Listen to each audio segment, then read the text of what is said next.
Darkcast Network. The light shines brightest on our indie podcasts. Hi, this is Jenna. And this is Kelly. And you're listening to ODFM. This episode is one detainment from murder.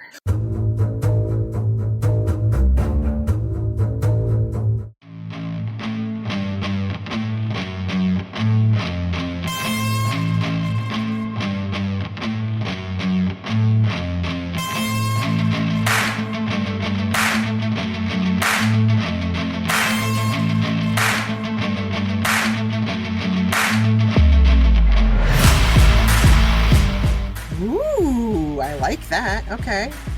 Detainment, yes. All right, season 9. Let's do this. Oh, Lord. Season 9. So, as of us in our world, we're just leaving the dog days of summer, and that's about where this story starts, too. Is it still hot there? How fitting.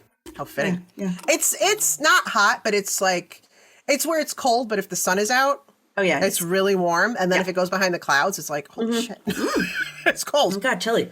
Yeah, it's weird because this last week was all 80s and suddenly it's starting to get cooler here. So I'm sure we'll have snow tomorrow. Right. Yes. Probably. Yeah. It's always fun. Please, no. I know. I'm not ready. By the time this airs, people will be like, Probably. I've been wearing my jacket for 4 days. Yeah. What are you talking about? What are you talking about? It's been freezing. Twice. Shit. Okay, so in this story, it's September 1st of 2019. So another recent one. Oh, this is recent. A very recent, yeah. So it's a Sunday morning, but it's already getting toasty. A young woman, Ellen, has been busy making calls to her family members to let them know about her uncle's death. Oh. She's the first to get to notify everyone. So she keeps trying to get a hold of her mom, her uncle's sister. Okay. She's calling over and over. She's trying to deliver the bad news, but her mom isn't answering. Right. Oh, shit. Oh, shit. That's always an oh shit moment. So she's frustrated. Yes. She can't get a hold of her mom, and she's probably not wanting her to hear it from someone else. Like, yeah, your brother died. Ugh. I tell you. I'm trying to let you know nicely, but now I'm just getting irritated. But I'm pissed. What the hell? I'm trying to tell you bad news. Answer your goddamn phone. So Ellen finally decides to ring up her half-brother, 33-year-old David Sumney. Okay. So when David answers, Ellen's shocked when he tells her he's at their mother Margaret's house in South Fayette, Pennsylvania. Okay. So it's a bit weird since David had moved to another town, and add on to that, he'd been accused of assaulting their petite 67-year-old mother many times in the past, and he wasn't supposed to be around her. Oh, shit. So when David answered, Ellen's like, you're at mom's house, and what is going on? It's a bit weird you're there, but she's more concerned with passing on the information. Right, important death notice. So she asked, okay, can you put mom on the phone? Whatever. Yeah. David's like, no, not right now. She's asleep. Ellen's like, okay, maybe she's not feeling well. Calls back in a couple hours. And once again says, nope, mom's still asleep. Try again later. Okay. So I guess it's possible. Does she have COVID? What's happening? Could have been. No, it was pre-COVID. But, she's 67. Maybe she's exhausted. Okay. She finally lets a couple more hours pass and tries calling again. And David still claims, nope, Margaret's still asleep. At this point, I'd be like, wake the bitch up. Exactly. Like, I have to talk to her. Same type of thing. Ellen's reaction was the same. And she's like, she says if she's still asleep, maybe she needs to go to the hospital. Maybe something's wrong with her. Yeah. Nobody could possibly sleep this long, right? And that's what she said to David. And David basically just, whatever, hangs up. Oh. Excuse you? Wow. You shitty brother. Right. So Ellen keeps trying. And at one point, she could tell David was messed up when she was talking to him, like on drugs or alcohol, something. Oh, but he told her, or one of the other family members, I couldn't tell from the article I was reading, that Margaret had been asleep for 2 days. Obviously, that's not normal. And he's like, she's still asleep. When has she been asleep since? I don't know. She's so tired. I mean, shit. Right. Finally, they call the police to do a welfare check since David's not willing to do anything about it, apparently. Right. So officers enter the front door to a very obvious crime scene. Ugh, there's blood splattered everywhere. Clearly, there's been a struggle. Oh, God. I know. In the foyer of the home, they found 3 trash bags with several pairs of gloves, a bottle of, quote, giant eagle clean promise ammonia. Someone didn't clean very well.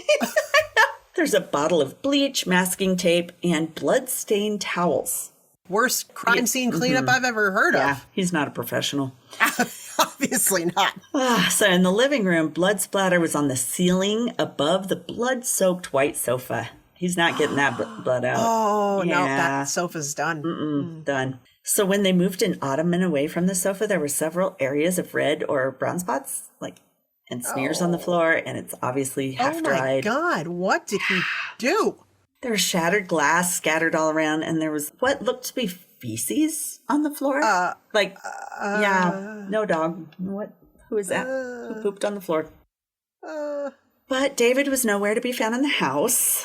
In the upstairs bathtub, police find the body of his mother, Margaret. Her body is in such an odd position that investigators believed her back had to have been entirely broken to get her in the tub the way it was. And she was definitely not asleep. She was not asleep. Nope. She was not asleep. Nope. Oh, God. Oh, God. A little more out of it than asleep. So Ellen got a call from the police that her mom was dead and that her brother wasn't at the house. Oh, my God. So Ellen calls David on his cell phone. She's like, yeah, he's been answering. Yep. He answered again. And she says something like, Mom's dead. What happened? And his response was just, I don't want to give you the wrong answer. There's a right answer? Yeah. And that's what she said. She's like, there is no right or wrong answer, David. What the hell happened? What? And I don't want to give you I just don't want to tell you the wrong answer. The fact that you've been saying she's asleep for 2 days. I mean, maybe you believe that, but no.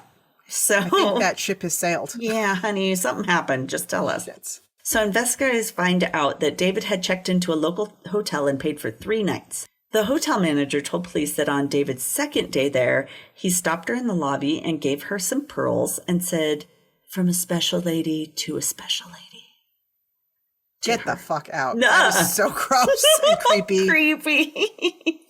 Oh my God. So police get into the hotel room and they find a shit ton of Margaret's belongings, including a revolver that she had bought at one time to protect herself from the son that had assaulted her before. David. Shit. They also find David's cell phone, where they find hundreds of incriminating photos of the aftermath of Margaret's murder. He took pictures on his own cell phone? Yeah. Dumbass. Okay, sorry. Oh, that's not all. He also had done internet searches of things like, how long does it take for a body before a body starts to decompose? Oh, for fuck's sake. And how long do you wait to dispose of a body? Oh my God. Yeah. Well, at least he was doing his research. I mean, I don't know. I guess he was trying to find something. It's like I tried to clean up, but I don't know what I'm doing. I bought that cleaner. I bought the Clean Eagle or whatever it was called. I don't know. Eagle. As for the photos he took, investigators were shocked at the things he documented. He took selfies covered in Margaret's blood with a thumbs up. Get the fuck out of here. As well as selfies with her mangled body. Oh, Like that's he'd broken her. Yeah.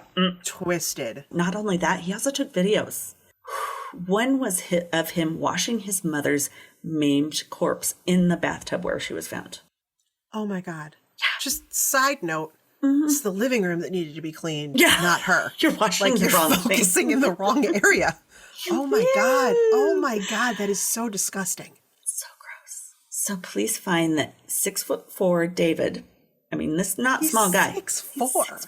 He's huge. Jesus. Okay. He had taken 277 photos at the crime scene. Oh my God. And they all seem to be taken in a sequence from the beginning of the torture of his mother until the end. Oh my God. Ugh. Ellen, his sister, was quoted as saying, to take 277 photos of murdering her, he had to obviously enjoy it. Oh, for sure. Also, he must have like the large cloud account to like He's save got, all like, that the- shit. he's Like got that really the eats up terabyte your account. phone, right? I mean, Especially shit. videos. I know. Oh my God. I mean, that just kills your memory right there. Horrible. Okay. Holy shit. Ooh, as the Daily Beast reported, David was arrested a few days later outside of his uncle's funeral. Oh, he went to the funeral. Oh, that's nice. That's so nice. You know how he was calling you about uncle dying? Oh, yeah. By the way, God. he went to the funeral. I'm sure family members, like, he shows up and they're like, holy shit, call 911. David's here. Who's going to die next? Oh, my God. Oh, my God. So when they arrest him there, they discover him with a diamond gold necklace, a silver bracelet, 3 blank checks in his mother's name, and her debit card. Oh, hokey dokey. He's a little bit of a doofus. Anyway, eventually, authorities charge him with multiple crimes, including first-degree murder, abuse of a corpse, theft, and robbery. Damn. But Ellen, his sister, she knew something was wrong with David long before he murdered their mother. So, oh, I'm sure there were flags. There's some little flags. So Ellen is 15 years older than David. Okay. They share the same mother, but have 2 different fathers. So this was his own mother. It was his own mother. Yeah. Jesus. And so though they're, God. I know, your own mom.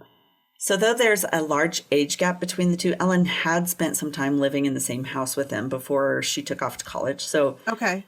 One summer break, she'd come home on summer breaks and all that kind of stuff. Yeah. One summer break, you're like, I don't want to know. I don't know that I want to know. Oh, no. All right, no, I want to know. Tell me.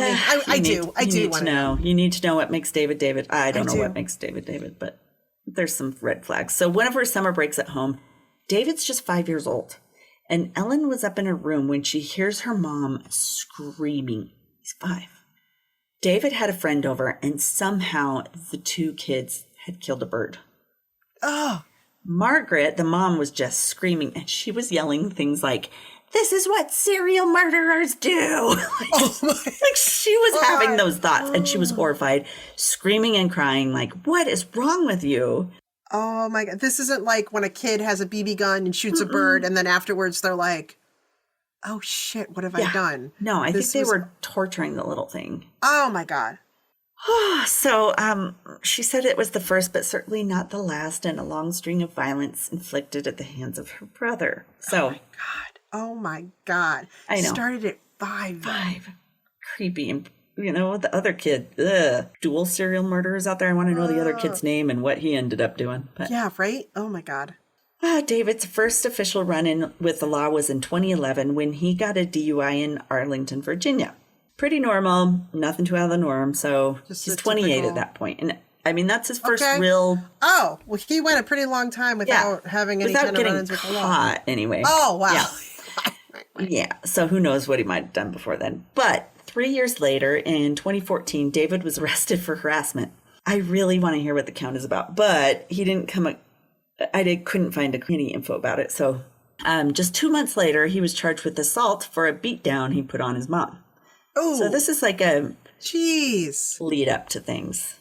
So that's 2014. Then in June of 2015, David snatched up a charge of aggravated assault, public drunkenness, disorderly conduct, and again, harassment, but this time for beating up his dad, David Lee Sumney Sr., who was 71 at the time. Oh my God. What a guy, yeah. Wow.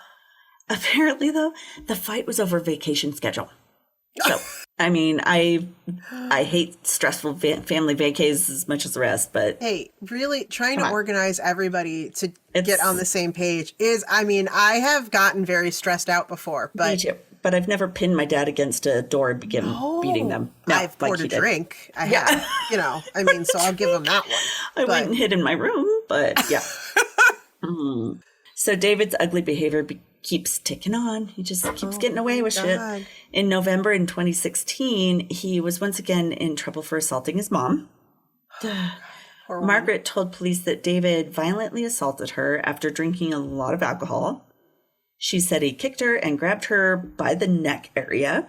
Oh, God. She also claimed he picked her up around the chest and squeezed her, causing severe pain below her breast area. Oh my God. I mean, this guy is huge. He's not a little guy. Right. So while squeezing the shit out of her, he basically said something like, "This is how we do it in the Navy SEALs." You guys squeeze people? Big bear hugs? I don't know. Was he a Navy SEAL? The Navy... The Navy claimed there's no record of David Sumney in their system, but honestly, I wouldn't claim him either, so I don't know. We do not want to claim that This is how guy. we do it. Hi, I'm from the Navy SEALs. We actually do not do that. It's actually not how we do things. And also, you're not part of us. This is how we do it in the SEALs. Okay, honey. Oh my I didn't God. get that piece of information when I was in this. Like, what? Margaret had filed a written request for a temporary protection order. Oh, yeah, good for her. Finally. So in the request, she said that David had punched her in the face and body and had choked her. Oh, God. During the attack, she claimed he said, "I'll get you next time," when she got away and ran to her neighbor's house for help. Jesus. Is this when she got the gun? Yeah. Oh, yeah, that's her kid. I know. Somehow he keeps getting out of serious trouble. Like with the charges, they keep getting downgraded, or he'd plead only to the misdemeanors. Oh, my God. And during this, he never went more than eight months in jail or on probation. So Oh, my God. let's just That's it? let him go and see how far this guy goes and escalates. Yeah, well, we found out. Anne Shades, she's Margaret's sister. Shades, I love the last name. I wear my son. Anyway. Margaret's sister said that David kept getting away with violence partly because of Margaret's pleas for leniency. I mean, it's her own kid. I know, but you're the target of his anger. You might want to just and think it's not going to end with you. Like, he's probably going to keep doing it to other people. Right, You know? exactly. So, however, David kept continuing to abuse his mom, and she must have become fearful for life because that's when she bought the gun to protect herself. Maybe instead of buying a gun to protect yourself, you should just let the authorities. Yeah. Obviously, it. it didn't work. So, Oh, my God. So Margaret and other family members didn't realize they weren't the only recipients of David's abuse. Oh. Yeah. So in 2018, David, he's actually a really good looking dude. So honestly, he's this big buff dude. Well, yeah, he's works in out. the Navy SEALs, right? So, He's pretty handsome. okay. Yeah. So at the time he met his soon to be girlfriend online, Oh, God. Okay. and she hadn't, sussed out any red flags or anything about him in the beginning. No? So Did he tell her he was in the SEALs? yeah. Yep. She believed him. But this is why we have red flag stickers, right? Yeah, right? Jesus. So this girlfriend, she is currently choosing to stay anonymous. Okay. She, yeah. like, right. like the Navy SEALs, does not want to claim him. Right. Exactly. She said he was sometimes distant or cold, but she chalked it up to his work as a Navy SEAL. Like, okay, he's seen some shit. He bear hugs people really hard. I don't know. But Margaret had even met his girlfriend. Like, his mom and girlfriend Wow. had met. And Margaret even had said that he had been a Navy SEAL to her, to the girlfriend. What? Yeah. So I don't know Okay. if she believed it too or what, but he had even given the girlfriend photos at some point which looked like him dressed in military gear in the desert. So to her, it all seemed legit. She's like, why would you need to question this? Are you serious? So yeah, and his demeanor and stature, he gave off the vibes of a tough, no shit talking military type, so why wouldn't you believe what someone's telling you? So they dated on and off for several months. And the girlfriend said she and David decided to take a trip to Atlantic City in July of 2019. So in her mind, she's like, we're going to go to see whether we're a good fit and whether we want to continue this relationship. We're going to do a vacation together. We're going to spend some time together. But they didn't make it the full 5 days. Oh, Jesus. She said they're in their hotel room when he suddenly popped off and hit her. Like, she's, what the fuck? No, she's pre-bear hug? No? No, I guess not. She's all taken by surprise. Oh. And she says she went into something like a survival mode. Okay. So she's trying to stay calm, trying to calm him so that she doesn't get hurt again. But David just became more and more unhinged. And he turned the hotel into a torture chamber for her. Of sorts. So he chokes her until she passed out, over and over again. He kept punching her. No matter what he did, it didn't seem to make him stop needing to hurt her. Oh my God. It just kept going. So he eventually... It's not how we do it in the SEALs. No. Although he did try waterboarding her. No, he did not. Did he say, and this is how we do it in the SEALs? Oh my God. This is bad. So, and this went on for like days. Just torture. I can't think of anything almost worse than waterboarding. Feeling like you're drowning over and over and over again. Ugh. He did say things like, how do you want your body to be found? In the bathroom from an overdose, or would you like for your body just to disappear? And it's like nothing she had done to holy shit create this. It was just like holy shit. Out of his mind. So what year was this? 2019. So this is shortly before he went off the duty. Okay. It only stopped all the torture when a hotel worker came to their room to check on them since they failed to check out of their room on the date they were supposed to leave. So the bellhop or whatever knocks on the door, and she is able to escape when oh my God. They're distracted. She takes off to another room and slams the door shut, screaming that he's going to kill her. Thank God she got away. My but God. Yeah, so police are called and an arrest warrant is issued for David, but he disappears. So one reason he's not caught at this point was that his profile wasn't entered into the National Crime Information Center. So basically, once he left New Jersey, his warrant, the police for the rest of the country don't know he has a warrant out for him. So he just slips out of the system. Whoops, my paperwork got lost. I don't know. Isn't that insane? Oh my God. Oh my Makes you a little nervous about our policing system. Holy shit. Yeah, we're really counting on them to not make mistakes that could end up people dead. Fucking mistake. Yeah. Oh God. Okay. So the arrest warrant charged David with aggravated assault, terroristic threats for threatening immediate death, and criminal restraints for his actions against the girlfriend. Somehow he's able to fly from New Jersey to Denver before eventually returning to Pennsylvania, even with this arrest warrant. Like, you'd think it would spring up on some computer at the airport. Right. At the airport when he's like, yeah. Oh my God. Be like, this guy has an arrest warrant. Don't let him go. But no, not at all. He's fine. Holy shit. So weeks later, on August 24th, David was issued a citation near Pittsburgh for punching a Lyft driver when he got lost while taking David somewhere. So he freaking punches him. But once again, somehow his warrant didn't pop up because he's still not in New Jersey, in Pennsylvania. Oh my God, you're kidding. So David's sister describes him as the Ted Bundy type. I didn't know it was a type. Well, I mean, I guess it is. Yeah. She said he's like super charming and very manipulative, and he can easily talk his way out of things. So he's that type that charms his way out of everything. So, wow. But just a week after the Lyft driver attack, David then went on to commit the horrifying attack on his mom. Boy, did he escalate a lot that year? A lot. It was like boom, boom, boom, really, boom, boom. It seems like a mental something was not hit. His year. Yeah. Or it was, however you want to look at it. Yeah. He might have thought it was such a good year, but yeah. Jesus. So he gets arrested outside his uncle's funeral. I guess he cared about honoring that guy, but not his mom. Guess so. He's charged with murder, and the family figured that would be, okay, he's in there, he's not getting out. He's this done. is life, right? You would think.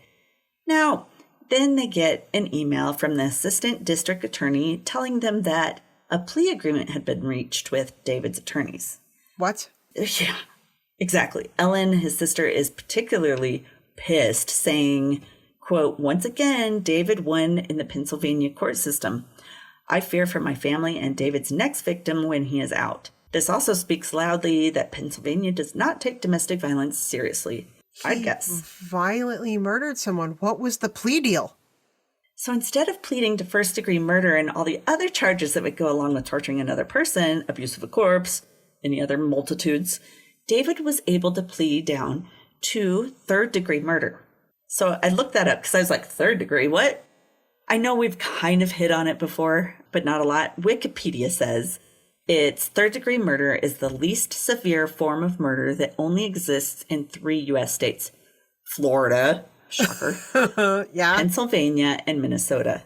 It's usually defined as a non-premeditated killing that is committed with the intent to cause bodily harm rather than death. Dude, he broke her into pieces. I'm sorry. I'm pretty sure he was serious? intending death. Yeah. Third-degree murder. That was so... All the pictures on his phone doesn't show premeditation or it was not an accident. Yeah. No. So worse than all that, though, the prosecutor that had agreed to drop the charge of first or even second degree murder told the judge he had the backing of the family for the third degree charge. Shit. And the first time they heard this, they were in court. And they are vowed to, like, you can't talk or raise. I would have stood up and went, "Oh, hell no!" Yeah. So they couldn't gotten kicked out, but whatever. Yeah. Margaret's sister was so pissed and she wanted to stand up and yell no because they hadn't agreed to anything. But she's not allowed to say anything. So she just sat there seething and shaking her head like, no, trying to tell the judge we did not. Was the judge blind and couldn't see like a row of people like turning red and steam coming out of their ears? Yeah. Apparently, after he'd been originally charged with murder as well as abuse of corpse, robbery, and theft by unlawful taking, like, I just borrowed this book, and had those charges held, if he had been charged with all those things, he would have received a mandatory life sentence. Oh my God, that's what he should have had. Mm-hmm. Now he faces a maximum of 20 to 40 years, which is better than I was thinking it would be. I was like, it's going to be 5 years. But that's a maximum. Mm-hmm. Maximum when he's sentenced. We know how that works out. Mm-hmm. He's going to be sentenced this coming November 17th. So he's already spent 3 years awaiting trial, so he could be released in just 17 years at the age of 51, where he can just... Oh, Jesus. He's still... Mm-hmm. He's young. Oh, yeah. Can you God. believe it? I know. No. Won't be traveling to Pennsylvania anytime soon. I can tell you that. Yep. I'm just going to mark my calendar that in, like 2037, don't go to Pennsylvania or whatever. I don't know. Don't take Lyft rides with strangers that are big creepy dudes. My family will be like, we always wanted to visit the Hershey factory. I'll be like, great, but we got to get it in before like 20 something. Actually, it'll be so much earlier knowing the justice system. They'll be like, oh, he was a good guy. Have to go in the next 5 years, you guys. Yeah. Oh my God. After all the shit he had done over and over and over and over. His sisters have a couple years to go into hiding. Yep. Jesus. I know. And they're just furious. And the girlfriend. Her poor mom. I know. Yeah. And in fact, she is currently awaiting trial for charges she pressed against him. So that's why she wants to remain anonymous right now, because she's fearful for her life. Like, is he going to send someone else? Well, yeah, but she should definitely, because maybe then he'll stay in there longer. That's her hope. Oh my God. I know. Freaking crazy. So that's why I wanted to call it one detainment. Yeah. Because had he been detained, he wouldn't have had. He had so many chances. Yes. Had he been detained, there wouldn't have been a murder, probably. But holy shit. That's damn. Okay. Would you like to hear my sources? Uh-huh. So, yeah. Daily Beast. I'll say. No. Yeah. He is the Daily Beast. Wikipedia, of course. WTAE.com, Daily Mail, newspress.com.ng, patch.com is the other. So, Nigeria. Okay, yeah, yeah. That was good. That was shit. Yeah. Yeah. And you'll see pictures of a really good looking guy, and his mom's this tiny, petite little thing. Oh my God. So it took him nothing to hurt her. Oh, shit. Oh my God. That's crazy. That's a crazy story. Thank you for sharing that one. Sure. Oh, what a way to kick off season 9. Damn. Kind of one massive, creepy ass big dude, Holy shit. Oh. I wrote down red flag. He says they give bear hugs in the Navy SEALs. Red flag. He says he's a Navy SEAL. Right, exactly. Yeah, the bear hugs. What the hell? These pictures from his mom. Was it like a Halloween costume? Where the fuck did she get these? Oh, no. Oh, my God. Oh, my God. He rented a costume once for a... That was crazy. Oh, my God. That was good. That was good. All right. Well, thank you, everybody. Thank you. Thanks for being patient with us while we took some time off to try to catch up on everything. Yeah, I think that was well worth the wait. Damn. Better be. Plus, they get the Halloween special. Yeah. Yay. Yay. Okay. Thanks, guys. Thanks, guys. Bye. Bye. Hey, Oddies. Thanks for listening to another episode of ODFM. If you're a longtime listener, hey, we cannot thank you enough for your continued support. And if you're a new listener, thanks for giving us a try. If you like us, please drop us a like, subscribe, or rate us so we can share our stories with more people around the world. And if you'd like more information, like links to our podcast and socials, along with our Patreon fan page, those links are all on Linktree under ODFM Podcast. That's linktr.ee/ODFM Podcast. Side note, you guys, we're obsessed with fan art, and we love making things with it, like stickers for our fans. So if you'd like us to use your designs, send it to us at odfmpodcast@gmail.com. And if we use your design, we'll be sure to send you a sticker. Thanks for listening to another episode of ODFM, hosted by Kelly DeVries and Jenna Swanson. Production and editing by Kelly DeVries. Theme music by Eric Swanson. ODFM is a satirical true crime podcast for entertainment purposes only. The stories you hear are serious and true. The comments and opinions are not. We apologize if any of our content is harmful or disrespectful.